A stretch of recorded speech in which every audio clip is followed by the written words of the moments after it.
Hello everyone, this is video 8 of networking course. Previous 7 video में हमने काफ़ी सारा नेटवर्किंग यहाँ पे समझा है। तो यहाँ पे हम पोर्ट्स के बारे में जानेंगे। पोर्ट्स क्या होते हैं, पोर्ट एड्रेसिंग, पोर्ट फॉरवर्डिंग, बहुत कंसेप्ट होते हैं, बहुत आपने सुना होगा इनके बारे में। तो वही मैं आपको यहाँ पे ब्रीफली एक्सप्लेन करने वाला हूँ कि पोर्ट्स क्या होते हैं, पोर्ट एड्रेसिंग, फॉरवर्डिंग क्या होता है। इस वीडियो को देखने के बाद आपको क्लियर हो जाएगा। तो वीडियो में आगे बढ़ने से पहले मैं आपको बताता हूँ, अगर आपने अभी तक प्लेलिस्ट सेक्शन में जाके अभी तक कंप्यूटर नेटवर्किंग की इस प्लेलिस्ट को एक्सेस नहीं किया है तो काइंडली एक्सेस कर लो, इसे यहाँ से बुकमार्क कर लो ताकि आने वाली कोई भी वीडियो आपसे मिस ना हो। और अगर आप ये कोर्स काफ़ी टाइम बाद देख रहे हो तो यहाँ से प्ले ऑल करके पूरे कोर्स की प्लेलिस्ट आप वॉच कर सकते हो। इस कोर्स को देखने के बाद आपको बहुत अच्छी नेटवर्किंग से रिलेटेड नॉलेज हो जाएगी। और जाते जाते सब्सक्राइब भी जरूर से कर देना। In computer hardware, a port serves as an interface between the computer and the other computer और पेरिफेरल डिवाइसेस। तो गाइज यहाँ पे जो हमारा पोर्ट है, सिंपल जो हम टर्म कहते हैं पोर्ट, वो एक्चुअली क्या डिफाइन करती है? वो ये डिफाइन करती है कि आपका जो कंप्यूटर है वो किसी दूसरे कंप्यूटर या किसी दूसरे डिवाइस के बीच में जो कनेक्शन होगा, जो इंटरेक्शन होगा या जो इंटरफेस लगेगा, जो कनेक्ट करेगा दोनों चीजों को आपस में, वो इंटरफेस आपका एक पोर्ट में ही लगेगा जो कि आपके कंप्यूटर में होगा। If you are using a computer तो आपका जो मदरबोर्ड होगा उससे बहुत सारे पोर्ट्स निकले होंगे। जस्ट लाइक आप यहाँ पे पिक्चर पे भी देख सकते हो, ऊपर आपको ये PS2 पोर्ट्स दिख रहे हैं। तो इनमें PS2 आपका इंटरफेस आके लगेगा। इंटरफेस मतलब जो प्लग टाइप का होता नहीं है, इंटरफेस कहते हैं उसे। जैसे यहाँ पे माउस का इंटरफेस है आपका PS2 पोर्ट में, ये ग्रीन वाला, तो यहाँ पे PS2 आपका माउस लगेगा, तो माउस का इंटरफेस यहाँ लगेगा और ये आपका मदरबोर्ड CPU में ये PS2 का पोर्ट है। तो इस तरीके से ये कीबोर्ड का पोर्ट है PS2 में, ये USB पोर्ट्स हैं, ये ईथरनेट पोर्ट है, ये आपका सीरियल पोर्ट है, ये आपका VGA पोर्ट है, ये आपका पैरेलल पोर्ट है, ये स्पीकर यानी साउंड कार्ड के पोर्ट्स हैं, और ये आपका जॉयस्टिक का पोर्ट है। तो इतने डिफरेंट डिफरेंट तरीके के आपके यहाँ पे पोर्ट होते हैं। ये आपके हार्डवेयर पोर्ट कहलाते हैं, जो कि आपके कंप्यूटर या आपके लैपटॉप में होते हैं। जस्ट लाइक अगर आपके पास मोबाइल फोन है तो आपके वहां पे आपके मोबाइल फोन पे एक 3.5 mm का जो जैक लगता है उसका भी पोर्ट होता है आपके मोबाइल में। इसी के साथ साथ आपका जो चार्जिंग पिन होती है वो भी आपकी चार्जिंग स्लॉट में लगती है, उसे भी हम पोर्ट ही कह सकते हैं। Physically a port is a specialised outlet on a piece of equipment to which और प्लग केबल कनेक्ट। देखो यहाँ पे प्लग करा जाता है, जो भी हमारे इंटरफेस होते हैं उन्हें, और केबल कनेक्ट करी जाती है इन पोर्ट्स के साथ। और देखो आगे आप देख सकते हो सिग्नल ट्रांसफर होता है इसके बाद दोनों ही डिवाइसेस के बीच में। मतलब जो भी काम, जैसे आपने माउस का इंटरफेस कनेक्ट किया है PS2 में, तो इसके बाद फिर माउस कंट्रोल आप कर पाओगे, तो मतलब सिग्नल जा पाएंगे। तो दोनों का कनेक्शन बनाने के लिए कि हमारा जो बीच का इंटरमीडिएटरी वर्क करता है वो एक इंटरफेस वर्क करता है और साथ ही साथ पोर्ट वर्क करता है। दोनों आपस में कनेक्ट होकर ही एक कनेक्शन बिल्ड करते हैं। The term port is derived from Latin word porta. तो ये पोर्टा नाम के लैटिन वर्ड से डिराइव करा गया है और यहाँ पे लाया गया है, जिसका मतलब होता है गेट या एंट्रेंस। तो बिल्कुल वैसा ही ये वर्क भी करता है। ये एक तरीके का एंट्रेंस ही है आपके कंप्यूटर में किसी दूसरे कंप्यूटर या डिवाइस को कनेक्ट करने का। तो यहाँ पे हमारे जो टाइप्स हैं पोर्ट के, वो दो टाइप के होते हैं। एक हार्डवेयर पोर्ट होता है, एक सॉफ्टवेयर पोर्ट होता है। तो ये जो हार्डवेयर पोर्ट है इसके बारे में अभी मैंने आपको बता दिया। बहुत सारे पोर्ट्स होते हैं, आपके मदरबोर्ड में होते हैं, आपके लैपटॉप में होते हैं, वो सारे आपके हार्डवेयर पोर्ट के अंदर ही आते हैं। वही जो आपका दूसरा टाइप का पोर्ट होता है वो होता है सॉफ्टवेयर पोर्ट, जिसे हम कहते हैं प्रोटोकॉल स्यूट वाले पोर्ट। इसे हम प्रोटोकॉल स्यूट वाले पोर्ट्स भी कह सकते हैं, बिकॉज यहाँ पे आपके जो भी पोर्ट है वो आपके प्रोटोकॉल्स पे वर्क करते हैं। प्रोटोकॉल स्यूट प्रोटोकॉल्स कहते हैं, ठीक है, प्रोटोकॉल स्यूट्स पोर्ट्स कहते हैं इन्हें। तो इन्हें हम सॉफ्टवेयर पोर्ट्स भी कह सकते हैं, क्योंकि ये उन्हीं के अंदर वर्क करता है, आपके कंप्यूटर के अंदर ही वर्क करता है, आपके नेटवर्क में वर्क करता है। तो ये हम सॉफ्टवेयर पोर्ट में कंसिडर कर सकते हैं। तो यहाँ पे एक प्रॉपर डेफिनेशन और है हार्डवेयर पोर्ट्स की, कि a port serves as an interface between the computer and the other computer और पेरिफेरल डिवाइसेस। तो ये एक इंटरफेस होता है किसी दूसरे इंटरफेस को कनेक्ट करने के लिए, अपने अंदर होल्ड करने के लिए।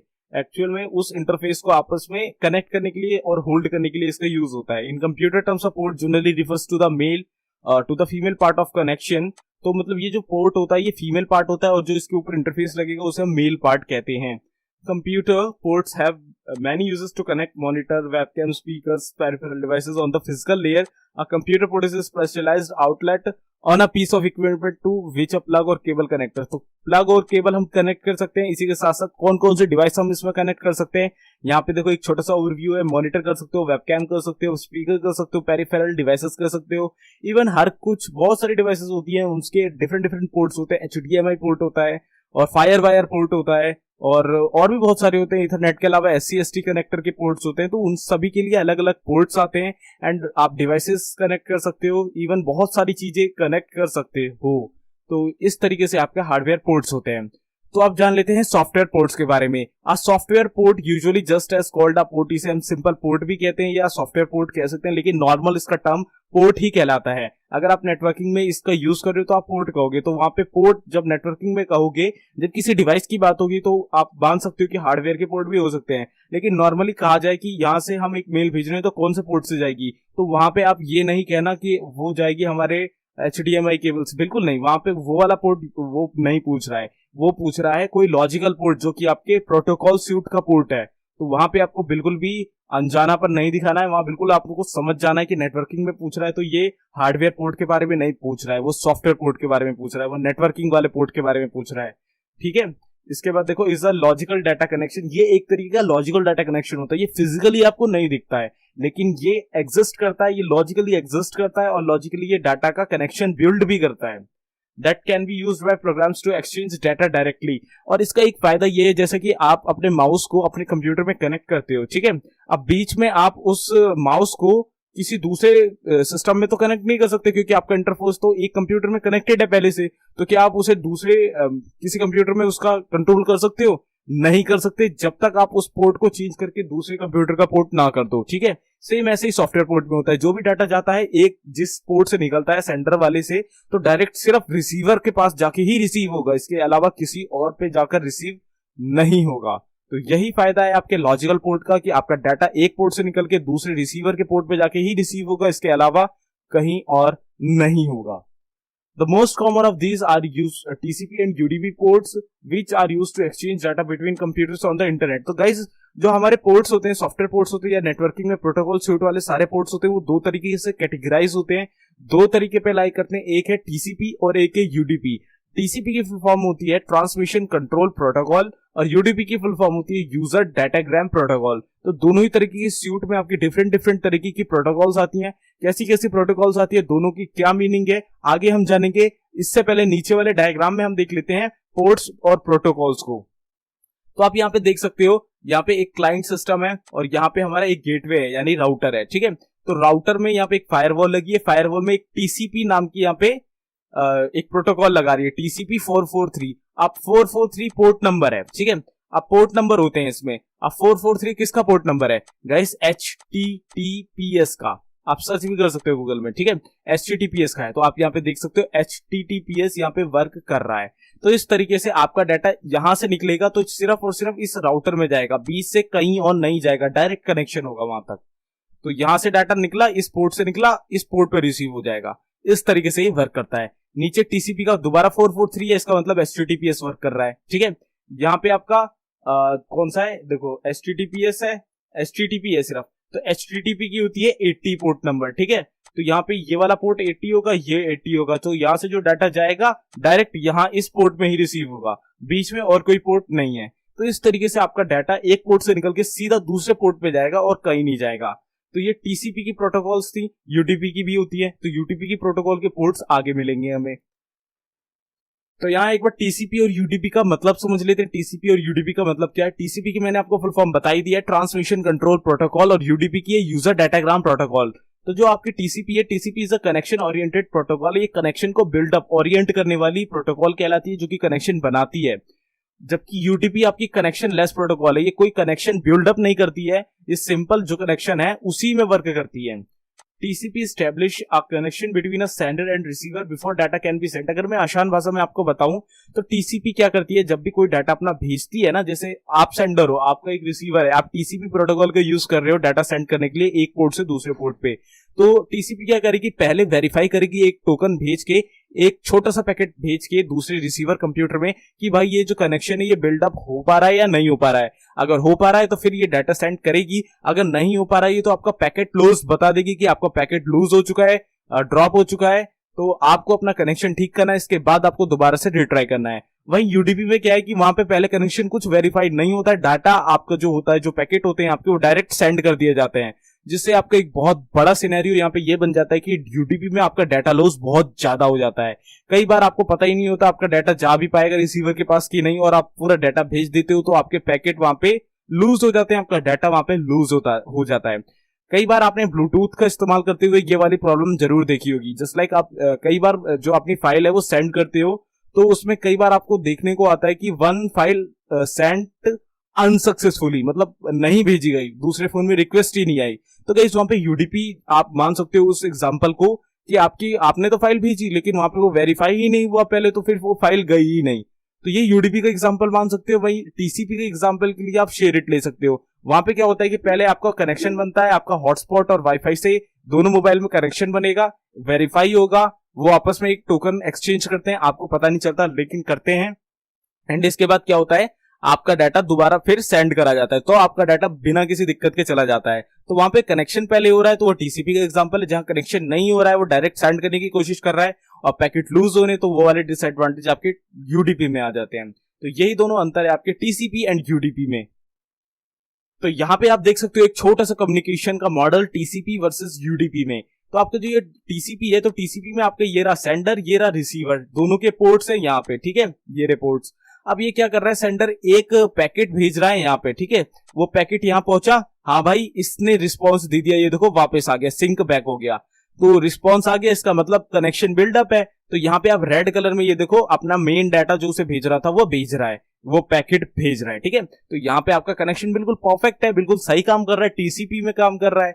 और वहीं यूडीपी में क्या है कि जो आपका सेंडर है और ये आपका रिसीवर है, पोर्ट ये रहे, ठीक है। तो इसमें क्या होगा कि एक रिक्वेस्ट भेजी जाएगी सेंडर से, देखो ये रिक्वेस्ट भेजी, लेकिन रिक्वेस्ट में क्या है, रिक्वेस्ट में कुछ भी नहीं है, आपका जो पैकेट है वही है।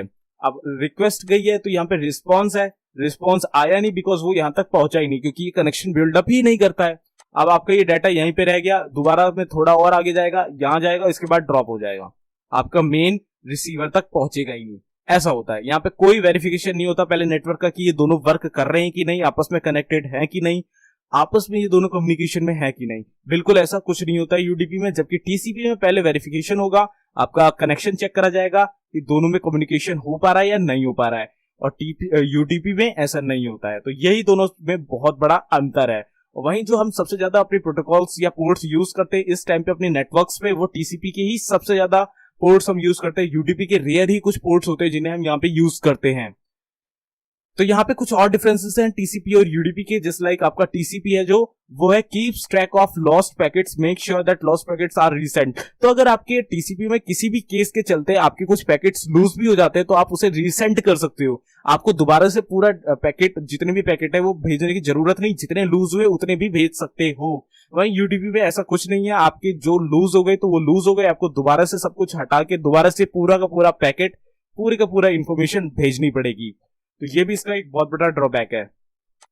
Add sequence numbers to packet and records and reorders any packets that arrive in the wrong order. तो इसमें क्या करते हैं, ये सीक्वेंस वाइज अपने जो पैकेट्स आते हैं उन्हें रखता है, एक टेबल टाइप की बना के रखता है, उसके रिकॉर्ड्स रखता है, उसके ऑर्डर रखता है कि एक किस ऑर्डर पे लगी हुई थी, एंड एक एक पैकेट जहां जहां रॉन्ग होता है उन्हें सही जगह प्लेस कर देता है, मिसप्लेस नहीं रहने देता। वही यूटीपी में ऐसा कुछ नहीं है, जैसा पैकेट आ रहा है वैसा वहीं फेंक देता है, मतलब वहीं स्टोर कर लेता है। तो इसमें भी बहुत बड़ा ड्रॉबैक है। टीसीपी यार इतनी सारी प्रोटोकॉल्स पे वर्क करता है, बहुत काफी अच्छा इसमें लोड हो जाता है, फंक्शनैलिटीज बहुत ज्यादा है। तो यहाँ पे ऑब्वियसली जब किसी चीज पे लोड बहुत ज्यादा होता है तो वो काम करना काफी स्लो कर देती है। आप खुद अपने कंप्यूटर में देखो, 15 सॉफ्टवेयर डाल लो आप बड़े बड़े, आपका कंप्यूटर स्लो हो जाएगा। तो इस तरीके से टीसीपी की थोड़ी सी स्पीड यहाँ पे स्लोअर हो जाती है इन कंपेयरिंग ऑफ यूडीपी। यूडीपी को ज्यादा यूज भी नहीं करा जाता है, लोड भी कम होता है, इसलिए ये काफी फास्ट होती है इन कंपेयरिंग ऑफ टीसीपी।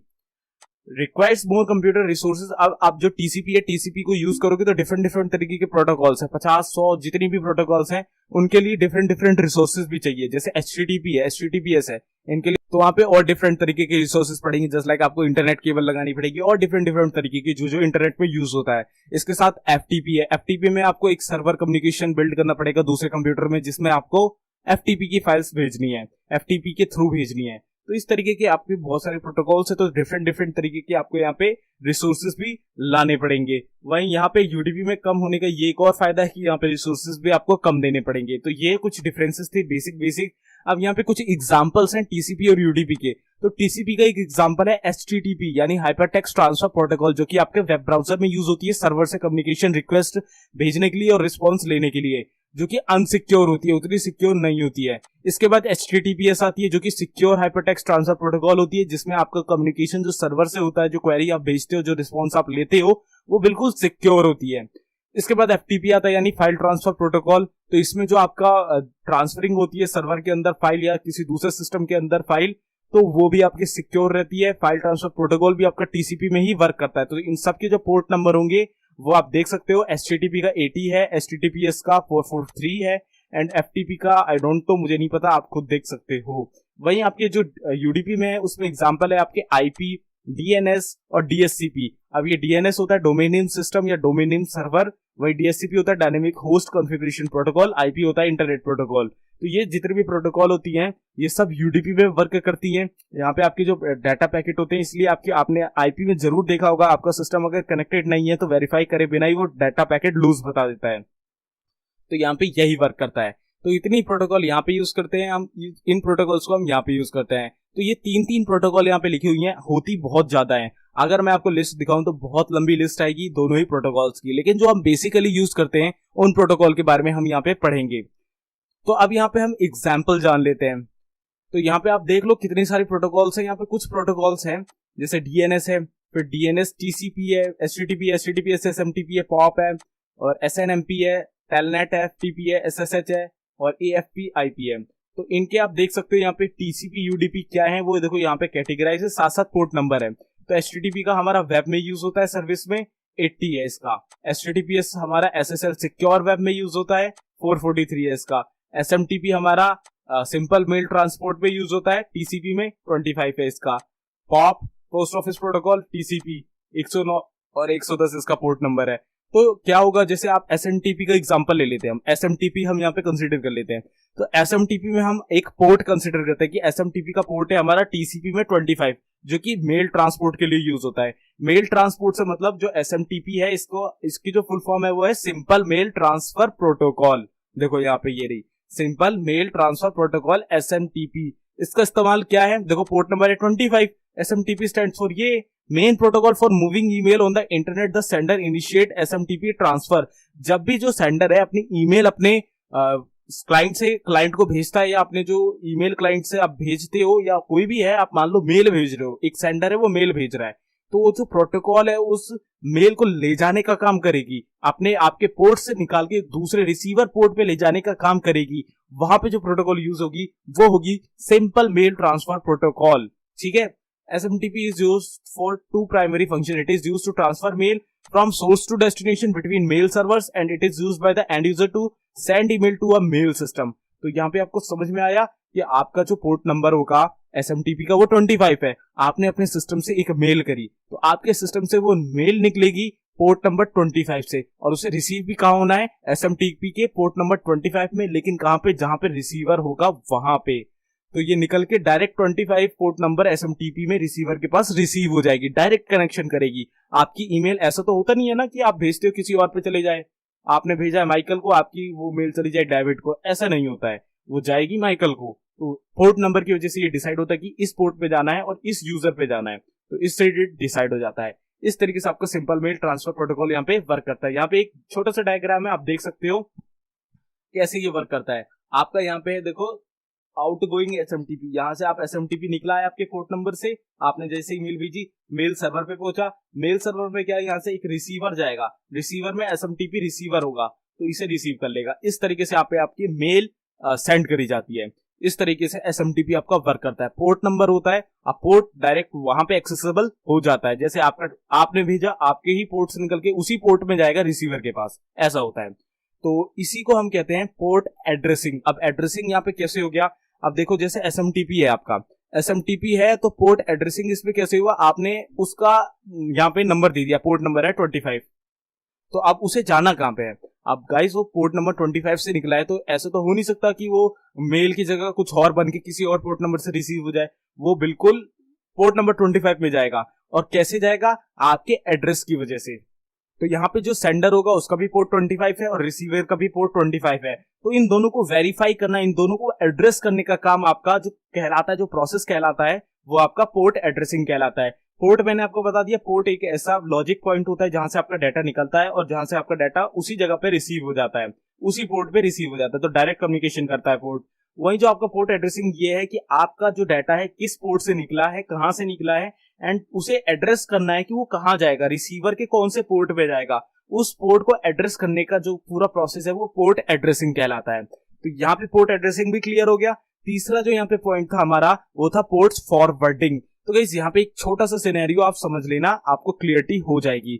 आपके घर में जस्ट लाइक एक राउटर लगा हुआ है, आपका एक राउटर लगा हुआ है और आप एक कोई पैकेट भेजते हो यहाँ से इंटरनेट में, एक सर्विस में भेजते हो, जस्ट लाइक आप फेसबुक चलाना चाहते हो अपने कंप्यूटर में।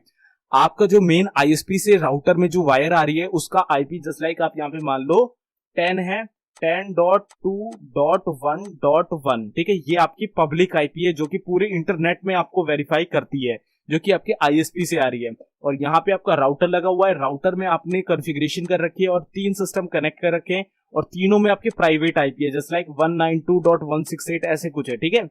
और वहीं आपके दूसरे सिस्टम में भी ऐसी है 192.168.2, ऊपर वाले में आप 1 मान लो, ठीक है, 1 मान लो, इस पे 2 मान लो और तीसरे वाले में 3 मान लो। इस तरीके से आपकी यहाँ पे प्राइवेट आईपी है। तो आपकी जो प्राइवेट आईपी होती है वो हो सकता है किसी दूसरे इंसान के पास जो उसका प्राइवेट नेटवर्क हो, आपकी जैसे सेम उसके पास भी आईपी हो, तो ये मैटर नहीं करती है क्योंकि आपने राउटर के अंदर ही एक लॉजिकल वहां पे कनेक्शन, एक नेटवर्क बना रखा है लॉजिकल, जो कि इस दुनिया से एग्जिस्टेंस ही नहीं करता है, इस दुनिया से कोई ज्यादा कम्युनिकेशन ही नहीं रखता है। वो रखता है तो सिर्फ और सिर्फ आपकी पब्लिक आईपी से रखता है, ठीक है। तो यहाँ पे आपका एक प्राइवेट नेटवर्क है ये 192 वाला। आप क्या करोगे, आप जो भी डाटा यहाँ से सेंड करोगे तो आपके राउटर से निकलेगा तो पोर्ट नंबर पे निकलेगा। आपने जैसे एक मेल करी है, ठीक है, तो मेल में क्या होगा, या आप मान लो फेसबुक सर्च करी है, तो फेसबुक आपका HTTPS पे वर्क करता है। एक क्वेरी जाएगी गूगल पे या जहां पे भी आप सर्च कर रहे हो, तो वो पोर्ट नंबर 443 से निकलेगी और 443 में ही जाके रिसीव होगी गूगल के सर्वर के, ठीक है। 443 में ही रिसीव हो गई गूगल के सर्वर के। अब क्या हुआ, एक कम्युनिकेशन बिल्ड हुआ है डायरेक्ट वहीं पे सर्वर तक का कि हाँ भाई यहाँ पे एक क्वेरी आई है, इसको रिस्पॉन्स दो। अब गूगल क्या है, गूगल तुम्हें रिस्पॉन्स वापस देगा, लेकिन यहाँ पे जो आपका जो पैकेट गया है ना, जो आपने क्वेरी भेजी वो पैकेट के फॉर्म पे जाएगी। बिकॉज अगर आप OSI मॉडल पढ़ोगे तो आपको समझ में आएगा, तो आगे आने वाली वीडियो में OSI मॉडल बता दूंगा। लेकिन आप ये मान लो जो भी हम इन्फॉर्मेशन भेजते हैं अपने इंटरनेट पे, अपने नेटवर्क में, वो पैकेट की फॉर्म में जाती है। तो इस आईपी से जो भी वो पैकेट निकलेगा तो उसके अंदर जो सोर्स होगा, जो सोर्स बताया जाएगा कि इस सोर्स से ये पैकेट जनरेट हुआ है और आया है, तो वो पैकेट आपका आपकी प्राइवेट आईपी पे होगा। तो प्राइवेट आईपी से होगा तो आपका प्राइवेट नेटवर्क तो इंटरनेट पे कनेक्टेड ही नहीं है, मतलब इंटरनेट पे कनेक्टेड तो है लेकिन वो आइडेंटिफाइड ही नहीं है। तो जब आइडेंटिफाइड ही नहीं होगा तो आपकी जो प्राइवेट आईपी है तो उसका जो पैकेट है वो लूज हो जाएगा। कहाँ लूज हो जाएगा, आपके राउटर तक पहुंचते ही वो लूज हो जाएगा, आपका इंफॉर्मेशन आगे जाएगी ही नहीं। इससे बचने के लिए क्या हुआ कि राउटर में एक गेटवे बनाया गया। उससे क्या होता है कि आपकी जो क्वेरी है आई, आपके जैसे 5 सिस्टम कनेक्ट है, किसी से भी क्वेरी आई तो आपके राउटर में पहुंच के वो क्या होगी, आपकी जो पब्लिक आईपी है उसमें कन्वर्ट हो जाएगी, ठीक है। तो यहाँ से आपकी इस आईपी से क्वेरी गई, तो पहले क्या था, ये डायरेक्ट यही आईपी आपकी गूगल के सर्वर तक जा रही है लेकिन वहां तक नहीं पहुंच पा रही है, वो बीच में ही लूज हो जा रही है, बिकॉज ये तो अनवेरीफाइड है, अनआइडेंटिफाइड नेटवर्क है। वहीं अगर आप इस क्वेरी से भेजोगे तो वो ऑटोमेटिकली सेंड भी हो जाएगी और वहां पे रिस्पॉन्स आके उसका वापस आ भी जाएगा। तो राउटर में क्या हुआ कि हमने ऐसा कुछ काम कर दिया, एक ऐसी गेटवे बना दिया कि आपकी जो आईपी है यहां तक तो प्राइवेट आएगी, फिर वो राउटर से वो पब्लिक बन के उस क्वेरी के साथ, उस पैकेट के साथ गूगल के सर्वर पे जाएगी, उसी पोर्ट पे रिसीव होगी, रिस्पॉन्स आएगा उस पोर्ट से आपके पोर्ट पे, और आपका जो यहाँ पे प्राइवेट आईपी है वो प्राइवेट आईपी में उसे ट्रांसफर कर देगा उसी तरीके से जिस तरीके से वो कन्वर्ट हुई थी। अब पहले हमने 192 से भेजी, ठीक है, 1 वाले से, 192.168.1 वाले से, तो वो राउटर तक आई, राउटर के बाद वो कन्वर्ट हो गई ताकि हमारी क्वेरी गूगल तक पहुंचे। कन्वर्ट कहाँ हुई, पब्लिक आईपी में, जो कि ये रही ऊपर 10.2.1, ठीक है। इसके बाद वो गूगल के सर्वर पे गई, रिजॉल्व हुई वो क्वेरी, जो हमें रिस्पॉन्स मिल रहा था वो उस पोर्ट से वापस निकला और हमारे राउटर के पोर्ट पे आके आ चुका है, ठीक है। अब क्या हुआ कि वो पब्लिक आईपी में था अभी तक, अब उसका होस्ट नेम चेंज होगा, उसका यूजर चेंज होगा, जो यूजर कोड है वहां पे सोर्स जो भी होगा वो चेंज होगा और वापस से प्राइवेट आईपी आ जाएगी 192.168.1 वाली, क्योंकि अब हम अपने प्राइवेट नेटवर्क में आ गए ना, वहां पे उसका रिस्पॉन्स लेके, तो तो अब यहाँ पे एक टेबल जनरेट होती है। अब वो टेबल जनरेट कौन सी होती है, वो आपकी पूरी की पूरी टेबल होती है। कौन सी वाली, जहां पे आपके एक एक रिकॉर्ड होते हैं कि आपका जो पोर्ट है वो किस पोर्ट से क्वेरी आई थी, किस आईपी से ये क्वेरी आई थी, इसके बाद ये रिजॉल्व हुई है पब्लिक आईपी में। अब जस्ट लाइक आपने 168.1 वाले से भेजा था, तो जैसे ही वो राउटर तक पहुंची थी ना और कन्वर्ट हुई थी पब्लिक आईपी में, तो वहां एक टेबल बन गई थी पोर्ट नंबर के साथ। पोर्ट नंबर लिखा था, साथ साथ उस आईपी का नाम लिखा था और क्वेरी लिखी थी। अब क्वेरी वापस आई रिजॉल्व होके, तो अब क्या करेगा राउटर, आपका उस पोर्ट नंबर को उठाएगा, मैच करेगा, मैच हो गया। आईपी उठाएगा, आईपी को वेरीफाई कर लेगा, हाँ भाई ये एग्जिस्ट करता है उसके नेटवर्क में, और क्वेरी को मैच करेगा। अगर क्वेरी सेम होती है तो वो जो पोर्ट है वहां से आपका जो डाटा है आपके कंप्यूटर को ट्रांसफर कर दिया जाएगा, आपकी आईपी में ट्रांसफर कर दिया जाएगा, यानी आपको फेसबुक ओपन हो जाएगा।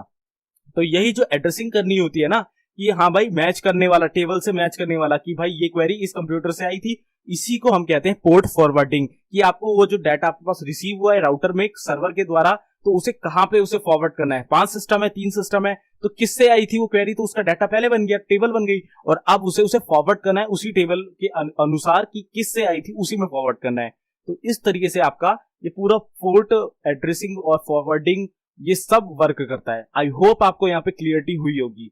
कुछ नहीं किया, एक बार और छोटा सा ओवरव्यू दे देता हूँ। आपके 192.168 से एक आपने क्वेरी भेजी है facebook.com को कि मुझे फेसबुक ओपन कर दो। HTTPS कनेक्शन होता है, आप मान लो 443 आपके पोर्ट से निकली, तो आपके कंप्यूटर से निकल के राउटर पे पहुंची, यानी गेटवे तक पहुंची। अब गेटवे में क्या होगा कि अगर आप प्राइवेट आईपी से ही गूगल के सर्वर में भेजते हो 192.168, तो प्राइवेट आईपी हजारों कंप्यूटर में होंगी जो अलग अलग नेटवर्क में कनेक्टेड है, तो ये रिजॉल्व नहीं हो पाएगी पब्लिकली। ठीक है, तो क्या होगा कि यहाँ पे आपका जो राउटर है वो गेटवे में क्या होगा कि आपकी क्वेरी यहाँ तक पहुंची 192.168.1 से, और यहाँ पे एक टेबल बन गई, आपकी क्वेरी का नाम, आपकी आईपी एड्रेस और आपका पोर्ट नंबर। अब वो क्वेरी पब्लिक आईपी में कन्वर्ट हो गई, जो कि आपकी इंटरनेट में अवेलेबल है, जो कि आईएसपी से आपको मिली है, उस आईपी में कन्वर्ट होगी। वो पैकेट आपका जाएगा गूगल के सर्वर पे, वहां रिजॉल्व होगा, आपको जो रिस्पॉन्स है वो मिलेगा, और आपके उस पोर्ट से, गूगल के सर्वर के उसी पोर्ट से, 443 पोर्ट से आपकी वो क्वेरी वापस आपके राउटर तक पहुंचेगी। राउटर में जैसी पहुंचेगी, वो आपका राउटर चेक करेगा कि ये भाई क्वेरी मैच होती है कि नहीं होती, जो हमें रिसीव हुई थी, वो क्वेरी मैच कर लेगा, फिर पोर्ट नंबर मैच करेगा, इसके बाद आईपी देखेगा कि इस सिस्टम से क्वेरी गई थी, तो इसी सिस्टम में फॉरवर्ड कर देगा। इसी कहते हैं पोर्ट फॉरवर्डिंग। ठीक है, तो इसीलिए आप अब 5 डिवाइसेस भी राउटर से कनेक्ट करोगे, तो ऐसा कुछ नहीं होता है कि आप अपने मोबाइल में फेसबुक ऑन कर रहे हो तो आपके दूसरे मोबाइल में ऑन हो जाए। अगर फॉरवर्डिंग नहीं होता ना, तो ऐसे के इस चीज के भी चांस हो जाते। तो इस तरीके से आपको पोर्ट फॉरवर्डिंग भी वर्क करता है। आई होप आपको पोर्ट क्लियर हो गए होंगे। आपका डाटा एक जगह से लॉजिकली निकलता है प्रोटोकॉल पे और दूसरी जगह रिसीव हो जाता है, तो डायरेक्ट कनेक्शन होता है, किसी दूसरे डिवाइस का बीच में कोई इंटरेक्शन नहीं हो पाता है। अगर होता है तो फिर वो साइबर सिक्योरिटी एथिकल हैकिंग में चला जाता है केस। तो इस तरीके से आपका पूरा पोर्ट वाला सिस्टम था। आई होप आपको यहाँ मैंने एक अच्छी क्लियरिटी दे दी होगी। तो कैसी लगी आपको ये वीडियो मुझे कमेंट करके बताइएगा, और अच्छी लगी हो तो लाइक करिएगा, कोई सवाल हो, कोई सुझाव हो, नीचे कमेंट करिएगा। सो मैं मिलता हूँ आपसे नेक्स्ट वीडियो में। Till then good bye, take care, stay healthy, और प्लेलिस्ट सेक्शन में एक बार जरूर चेकआउट मारना, आपके मतलब के कोर्सेज यहाँ मिल जाएंगे।